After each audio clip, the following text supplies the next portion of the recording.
Cette année, j'ai testé pas mal de choses et je suis revenu à un fondamental, la simplification est une pièce maîtresse quand on veut réussir, quand on veut avoir du succès dans sa vie. D'une façon quasi certaine, plus c'est complexe, plus il y a de la complexité et plus c'est synonyme d'échec. Alors dans cette vidéo, je voudrais te proposer quelque chose justement pour cette année 2021 qui arrive. Mais juste avant, je voudrais te donner un exemple pour qu'il y ait un petit peu de contexte par rapport à ça. Dans mes séances de coaching, quand je commence à travailler avec quelqu'un, inévitablement, invariablement, la première chose que je demande à cette personne, c'est quels sont ses objectifs et de me donner sa liste d'objectifs en fait. Et il y a deux catégories de gens.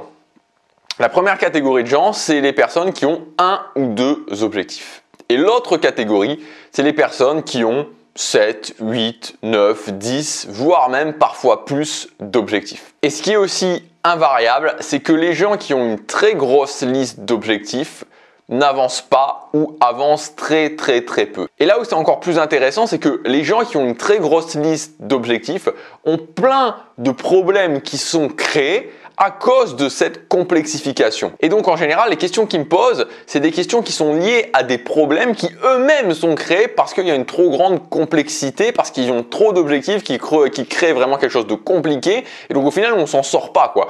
Et il faut évidemment commencer avant tout par simplifier. Et ce dont je me suis rendu compte, c'est que une grande liste d'objectifs, avoir beaucoup d'objectifs, c'était souvent le synonyme de quelque part avoir besoin d'être rassuré.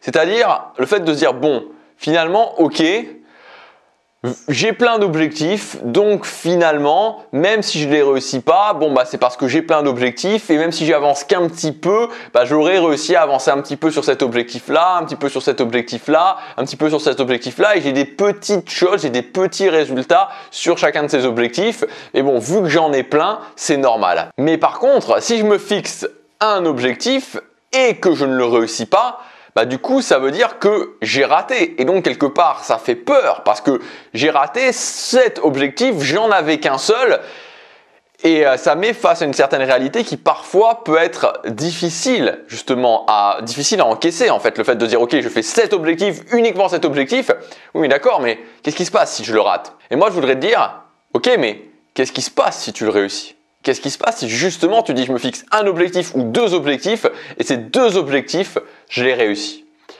Donc la chose que je voudrais t'encourager à faire d'une façon générale mais particulièrement pour cette année, c'est de simplifier les choses. Et je voudrais te proposer tout simplement de te dire ok, pour cette année, je vais me fixer un objectif et une compétence vraiment par rapport à l'atteinte d'objectifs, ce dont on a parlé hier, mes compétences, justement ma capacité à atteindre mes objectifs, à développer.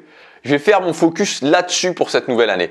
Un objectif, un seul objectif, le truc qui est le plus important pour moi. Et en général, vous savez, plus on se fixe d'objectifs, plus on masque que en général, il y a vraiment un objectif, peut-être deux des fois, mais toujours une priorité qui est vraiment importante pour moi. Donc cette année, je vais faire une année que je vais réussir et ce que je vais faire, c'est que je vais me concentrer sur un objectif, une capacité à développer. Un objectif, une capacité à développer. Donc voilà, c'est ce que je vous encourage à faire. Donc de réfléchir à un objectif, de réfléchir à une capacité. Il y a plein de capacités à développer. On en parle très régulièrement sur cette chaîne. Et vous verrez que déjà en commençant l'année de cette façon-là et en simplifiant les choses de cette façon-là, bien sûr que peut-être que vous allez ressentir une pression parce qu'un objectif, on se dit ok, qu'est-ce qui se passe si je le rate? Mais qu'est-ce qui se passe si je le réussis? Qu'est-ce qui se passe si je mets toute mon année justement, mon focus sur ces deux choses-là? Un objectif, une capacité. Un objectif, une capacité. Donc la capacité que je vous encourage à développer, c'est la capacité du potentiel d'action, c'est-à-dire à tenir l'action sur la durée, à continuer mes actions, peu importe le bruit extérieur, peu importe les schémas mentaux, peu importe toutes les choses qui peuvent se passer, je suis capable de continuer. Voilà pour cette vidéo. Je vous rappelle aussi jusque demain soir, si vous voulez aller plus loin, vous avez accès à ma formation qui s'appelle Trouver la force en soi d'agir. Donc c'est 24 techniques pour augmenter justement votre potentiel d'action dans la catégorie force d'action, la catégorie bruit mental, la catégorie simplification, la catégorie schéma mentaux et la catégorie confiance dans mes capacités. 24 techniques que vous pouvez appliquer immédiatement. Donc si vous choisissez de développer cette capacité, voilà, vous pouvez commencer à appliquer les techniques, commencer à voir des résultats et aussi appliquer tout ça justement dans l'atteinte de votre objectif, pouvoir agir sur la durée, quoi qu'il se passe. C'est la base de la base pour avoir du succès dans sa vie. Il y a le premier lien dans la description si ça vous intéresse et dans tous les cas, à demain pour la prochaine vidéo. Chaque jour compte.